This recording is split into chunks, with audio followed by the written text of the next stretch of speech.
Vamos chamar os outros convidados para a gente ir fazendo leitura de capital por capital e estado. Pode ser? Com a sua ajuda, é claro. Então, vamos chamar o Heraldo, Giovana? Heraldo está conectado com a gente?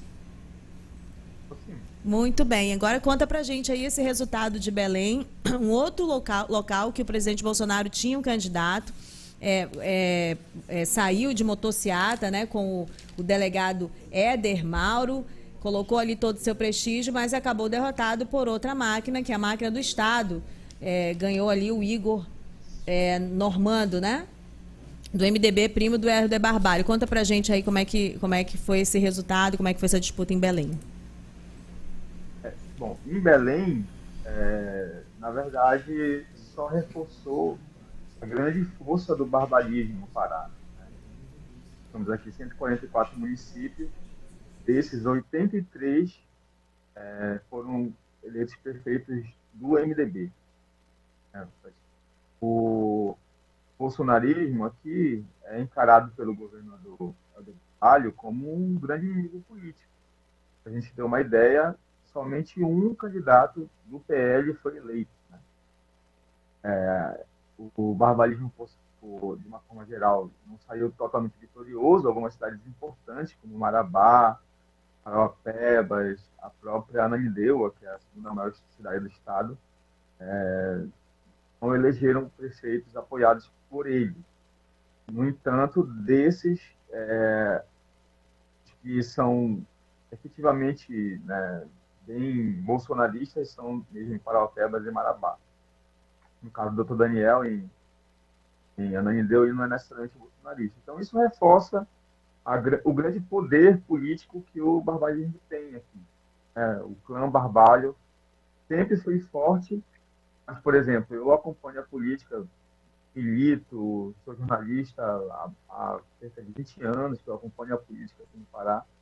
Eu nunca vi uma hegemonia dos Barbalhos tão forte. Nem na década de 80 e 90, essa hegemonia foi tão forte como é hoje. Né? Porque o Barbalho tem não só hoje a maioria das prefeituras ao lado dele, como ele tem em boa parte dessas câmaras municipais aliados a ele, e a Alepa também. Hoje a Assembleia Legislativa praticamente historicamente, aqui os dois grandes veículos de comunicação foram da família Maiorana, são da família Maiorana, né? O Grupo Liberal, né, que é criado da Rede Globo, e o grupo do próprio Barbalho, né, que é uma emissora aqui do Grupo Bandeirantes. E até isso o Helder Barbalho conseguiu cessar, né? Hoje em dia não tem mais esse conflito historicamente, né? Hoje em dia o Helder Barbalho não é persona não grata, por exemplo, no geral. Então, é preciso reconhecer o poder político que o Helder Barbalho conseguiu adquirir aqui, né? Com as manobras políticas que a família historicamente teve, mas de uma forma aprimorada. Então, aqui em Belém, falando, o candidato atual, né, o prefeito atual, Edmilson Rodrigues, que era o único prefeito de uma capital em todo o Brasil, né, ele foi inicialmente apoiado pelo Helder Barbalho e, em um momento, ele foi preterido. Né? Então, o Helder Barbalho começou a não ver mais nele essa pessoa que poderia derrotar o bolsonarismo, que é muito forte em Belém, e colocou o primo dele, né, que foi um candidato que saiu construindo aí para aparecer com uma cara nova, uma novidade aqui. E o Edmilson, por exemplo, teve só 10% dos votos, né, uma derrota cachapante, né, para alguém que tinha máquina pública. Então, o Igor Normando foi da cidade só não foi eleito logo no segundo turno. Ficou um pouco ruim o áudio agora do Heraldo. Não, meu Melhorou. áudio aberto. Melhorou agora. Tá, fale de novo, Heraldo. Pronto, aí eu estava dizendo que, na verdade... Você fala que ele só não ganhou no primeiro turno, aí eu não entendi. Justamente porque o Edmilson veio como candidato, queria subir, né? Entendi. Mas, por exemplo, A gente tem o exemplo de como a força política do Barbalho é imponente aqui no Estado, por exemplo. Foi preciso muita pressão interna, aliás, externa, do pessoal nacional, para, na eleição passada, o pessoal lançar aqui um candidato ao governo do Estado. Olha, ora, um Estado em que a capital é governada pelo PSOL, o PSOL quase não lança um candidato. E quando lançou, foi um candidato, digamos assim, como se não fosse para lançar. Em Santarém, uma das candidatas mais fortes lá, a Maria do Carmo, ela abriu mão dessa candidatura por influência do Barbalho para que outro candidato fosse do MDB lançado e o irmão dela veio como vice, né? Que ganhou lá também no segundo turno, candidato bolsonarista. Então, é importante reforçar, né, que apesar de algumas baixas importantes, de algumas cidades muito importantes do Pará, como Parauapebas, Ananindeua, Marabá, a força do barbalismo aqui, ela se consolidou, né? Hoje, o barbalismo foi o grande vitorioso dessas eleições e, ao mesmo tempo, a gente percebe isso um enfraquecimento grande da esquerda, porque tinham como Edilson Rodrigues aqui um grande nome, né? Teve uma ideia, quando ele vinha como candidato a deputado federal, ele foi sempre o mais votado nas últimas duas outras eleições que ele veio candidato a deputado federal. E ele saiu da prefeitura mais ou menos como saiu a Ana Júlia também, que também brigou com o grupo Barbalho, né, no meio aí do governo, e saiu com índice de rejeição altíssimo, né? E hoje a Ana Júlia não consegue ganhar mais nem para vereadora. Nossa. Aí o Edmilson Rodrigues saiu também com um índice de rejeição altíssimo. Não que a prefeitura dele tenha sido exatamente as mil maravilhas, mas não dá para explicar, por exemplo, que ele seja pior, por exemplo, que Zenaldo e do seu Mar, os dois últimos candidatos, dois últimos prefeitos de Belém, que foram reeleitos, né, que não tiveram uma gestão assim tão superior. Né? Então, essa força, né, de construir uma narrativa de que não só por meio das redes oficiais, né, mas também pela rede de informação, isso aliado a uma gestão fraca, que depois pode analisar mais um pouco de como foi a gestão do Rodrigues, ajudaram o Helder Barbalho a fazer, colocar quem ele quer. Né? Para vocês terem uma ideia, o caso da Maria do Carmo não foi o único recente que o Helder Barbalho conseguiu tirar da jogada. O próprio Éder Mauro, por exemplo, na última eleição, que o Edmilson ganhou, ele conseguiu que o partido dele não o colocasse como candidato, por exemplo. Então, ele conseguiu fazer um golpe dentro do próprio partido do Éder Mauro, na época, ele não via candidato. A Úrsula Vidal, que é hoje secretária de Cultura do governo, ela era uma das grandes candidatas a alguns concorrentes da prefeitura.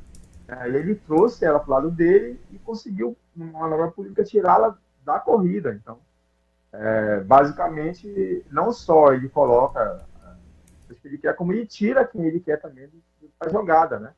E é importante dizer que para o governo, tanto federal como estadual, vencer em Belém era muito importante. Porque foi o Helder Barbalho e o Edmilson Rodrigues os grandes responsáveis, né, de fazerem o lobby para a COP30 vir para Belém. Agora, imagina só a COP ser realizada aqui com um bolsonarista prefeito, né? Então, era uma grande prioridade do governador que tivesse um aliado dele durante a COP30, né? Então, a gente pode dizer que o grande vencedor, na verdade, dessas eleições no Pará, não só em Belém, como no estado como um todo, foi o Helder Barbalho. Verdade, excelente essa explicação que o Heraldo traz para a gente, a leitura de Belém e do contexto também de todo o Pará. E aí coloca que o Pará impõe uma derrota muito clara para o Bolsonaro. Se nas outras capitais a gente tem uma leitura de uma disputa da direita pragmática com a direita raiz, o Bolsonaro, para perceber que ele estava bem isolado já há um ano da reeleição, da busca pela reeleição.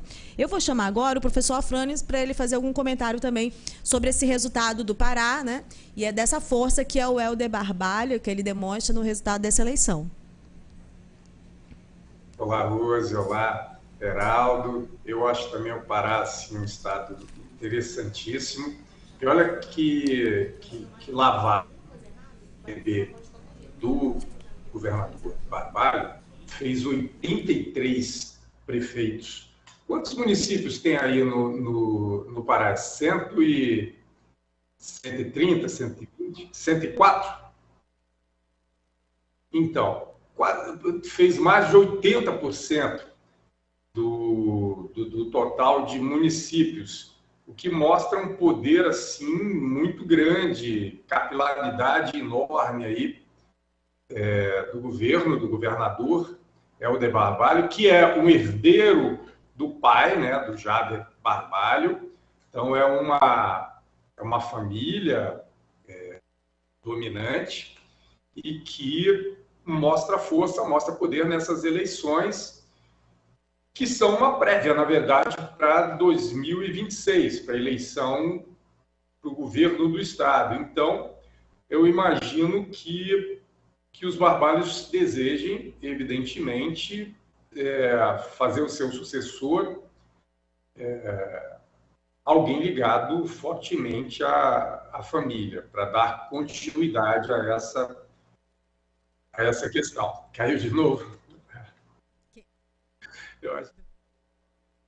Oi, Rose. Oi, eu estou ouvindo. Essa voz é o Fábio Pontes. Eu espero que ele fique aí um pouquinho mais, que ele vai já entrar para falar de Rio Branco. Mas pode continuar, professor. Caiu não, né? Continuamos no ar. Continuamos. A minha dúvida era essa aí. Então, o Pará é um estado com maior quantidade de eleitores, né, na região norte, maior quantidade de municípios também. Ele é um pouco menor em termos territoriais do que o estado do Amazonas, mas nós aqui, por exemplo, só temos 62 municípios. Tem alguns municípios que são maiores do que estados da federação.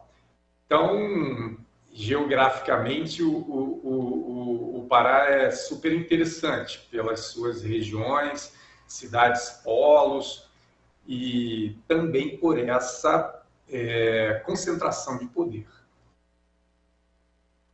Lembrando que o Heraldo destacou a força que o Helder Barbalho tem em relação aos seus adversários, até os grupos ali internos aliados, de derrubar candidaturas, né, como a gente vê pela força de alguns senadores, o que acontece aqui no Amazonas, mas o Helder, a gente pode dizer que ele tem uma bancada maior que alguns partidos de esquerda até, né? O Helder tem 17 deputados federais praticamente, talvez um só não, né, que é o do de direita, mas eu não sei também por quanto tempo, né, que ele vai resistir. A prefeitura e o governo estão na mão do mesmo grupo, diferente da questão de Roraima, né, Lúcia? Que nós falávamos antes, aqui é onde há uma distribuição, né, de poder. No Pará tem uma concentração, né, Heraldo?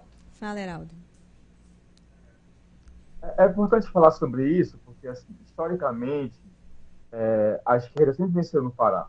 Por exemplo, do ponto de vista da eleição presidencial. Historicamente, o Lula sempre venceu.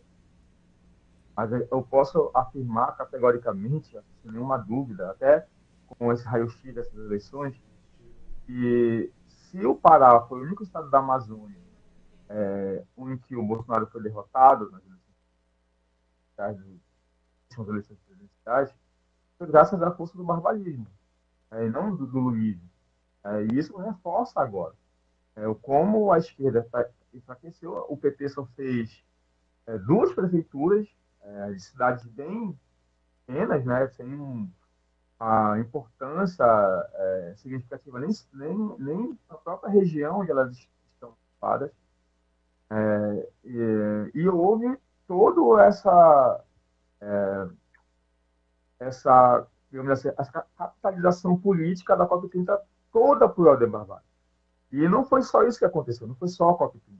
Qualquer obra que acontece hoje em Belém, ela é como se fosse do Helder Barbalho. Até as coisas que o Edmilson fez com recursos próprios, aparece a figura do Helder Barbalho. Uma coisa muito emblemática aqui. A Câmara Municipal de Belém, recentemente, ela foi reformada. Aliás, está ainda em processo de reforma, né? Não foi concluída.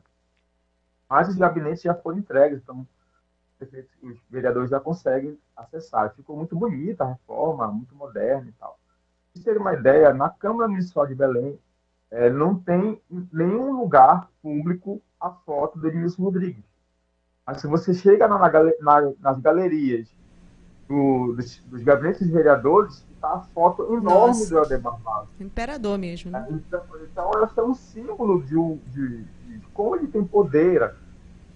Então, quando o Edmilson ganha a prefeitura, ele só ganha, é preciso reconhecer, só ganha do candidato da época, que era o Augusto, porque o Helder Mauro não veio candidato pelo golpe que ele conseguiu, que o Helder conseguiu infligir, né, na época do partido do Helder Mauro, que é o maior bolsonarista do Pará, né? O Edmilson só ganhou porque o Helder Barbalho apoiou.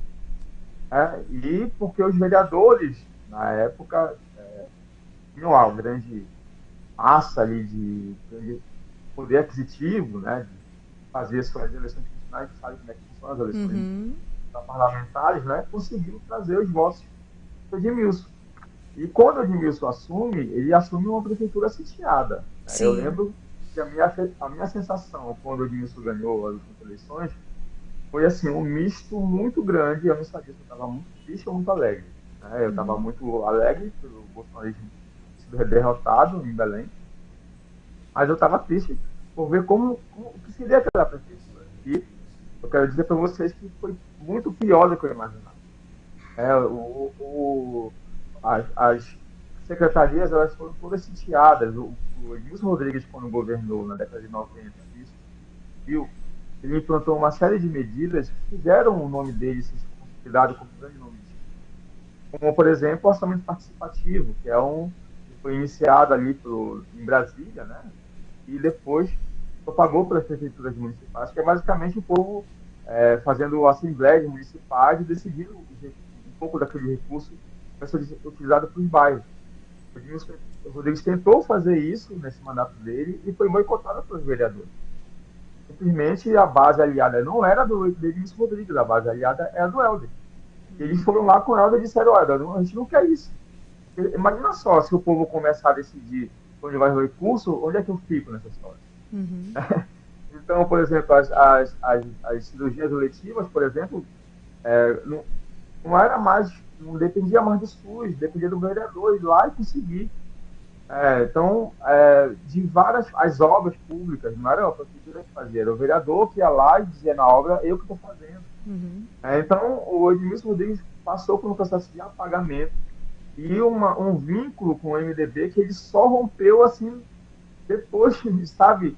No último dos últimos, eu quero dizer para vocês que parte do grupo do Edmilson, que hoje é a Primavera Socialista, né, que hoje detém a maior parte do poder do pessoal no Pará, ela não rompeu com os Barbalho, por mais que ele tenha sofrido esse golpe, né? Não dá para dizer que rompeu totalmente.